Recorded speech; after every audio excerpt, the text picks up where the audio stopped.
Hi! Today on Araw-Araw Filipino, we will learn to describe a person's features. This is a lesson on adjectives. This is the person we will describe, and this is Grace. Si Grace, ito. This, ito. And we say si Grace because whenever we refer to a person by name, we put the word si plus the name. Now let us begin to describe Grace's features. Grace's hair is long. Mahaba ang buhok ni Grace.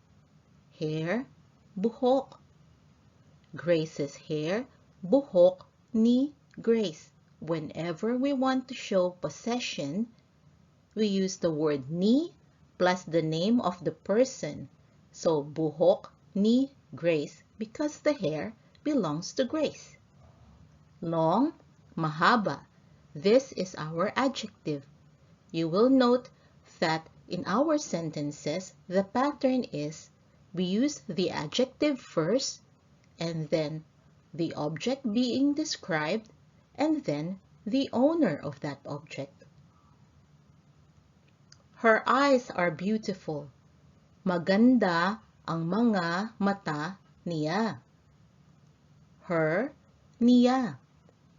This is the possessive form of the pronoun. Her is niya. Eyes, mga mata. Her eyes, mga mata niya. And beautiful, our adjective, is maganda. Her smile is nice. Maganda ang ngiti niya. Her smile, ngiti niya. Nice is maganda. In Filipino, to say beautiful, we use maganda, and to say nice, we also use maganda. Sometimes we use adjectives to identify someone by their features. Here is an example. Who is Grace? Sino si Grace? Who, sino? Grace is the tall woman. Si Grace yung matangkad na babae. Is not a direct translation to yung. However, in this context, the equivalent is yung, because yung in English is that. This is like saying, that tall woman is Grace. Tall, matangkad. Woman, babae. To say, tall woman, matangkad na babae. The one with long hair. Yung may mahabang buhok. The one, again, is not a direct translation to yung, because yung is that. With may. This is to say, she has long hair, so has is may. Long, mahabang. Hair, buhok. Long hair, mahabang buhok. Let us examine two of the sentences we have used. Grace's hair is long. Mahaba ang buhok ni Grace. Second one is the one with long hair. Yung may mahabang buhok. Do you see the difference? In the first one, we said mahaba ang buhok at the beginning of the sentence. And the second one, we said mahabang buhok at the end of the sentence. Why are these different? In the first sentence, the subject is hair. The point we are making is to describe the hair. And in Filipino, we commonly start our sentences with the adjective plus the object being described plus the owner of the object. So we said, mahaba ang buhok ni Grace. Ang is there to be a marker or to put focus on the object of the adjective as well as the subject of the sentence. In the second sentence, the subject is actually Grace. It's just that her name is omitted, but she is the subject instead of the long hair. The point we are making is Grace is that one who has long hair. So we started it with yung may, followed by a description of her feature. We used mahabang buhok.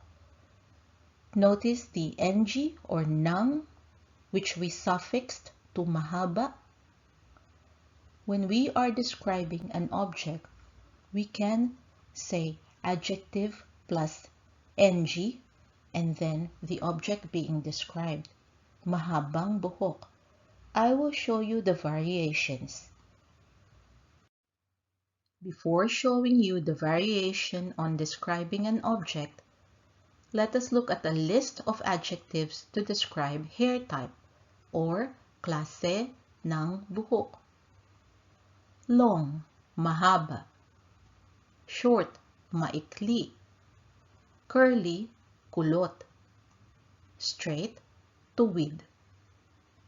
Next, let us use some of these words in sentences. She is the one with short hair. Siya yung may maikling buhok. She, siya, is the one, yung, with may. Short, maikli. And we know that hair is buhok. She is the one with curly hair. Siya yung may kulot na buhok. Curly, kulot. Here is the variation I was talking about. In the first one, we used maikli plus the suffix nang and then the object, which is buhok. In the second one, we used kulot followed by the word na and then the object buhok. The difference here is that maikli ends with a vowel, and so to connect maikli with buhok, we use a suffix of nang. In the second one, kulot ends with a consonant. In this case, what we do is we follow the word kulot with na. Nang and na both serve the purpose of connecting the adjective with its object, and the difference will be about the last letter of the adjective. The next set of adjectives that we will use is colors or mga kulay. The colors I will share with you are what we commonly use in everyday Filipino, which is a mix of words borrowed from English, Spanish, and Filipino or Tagalog. Blue, azul. Green, verde. Red, pula. Yellow, dilaw. Pink, rosas. Black, itim. White, puti. Orange, kahel. Purple, lila. With regards to orange and purple, in everyday Filipino, we will commonly use the English words orange and purple. And then there is brown or kayumanggi. We usually use kayumanggi only to describe the skin tone. But when it comes to other things, we can just use the English word brown. Now let us use those colors to describe Grace's features. Grace's eyes are blue. Asul ang mga mata ni Grace. Eyes, mga mata. Blue, asul. Her hair is black. Itim ang buhok niya. Her, niya. Black, itim. Her lips are red. Mapula ang mga labi niya. Lips, labi. Red, mapula. In Filipino, we can interchange pula for red or mapula. Mapula actually means reddish. Here is one last set of adjectives, this time for describing the skin or balat. Smooth, makinis. Dry, tuyo or tuyot. Oily, malangis. Soft, malambot. Rough, magalas or magaspang. I will leave it up to you to form some example sentences using these adjectives to describe the skin.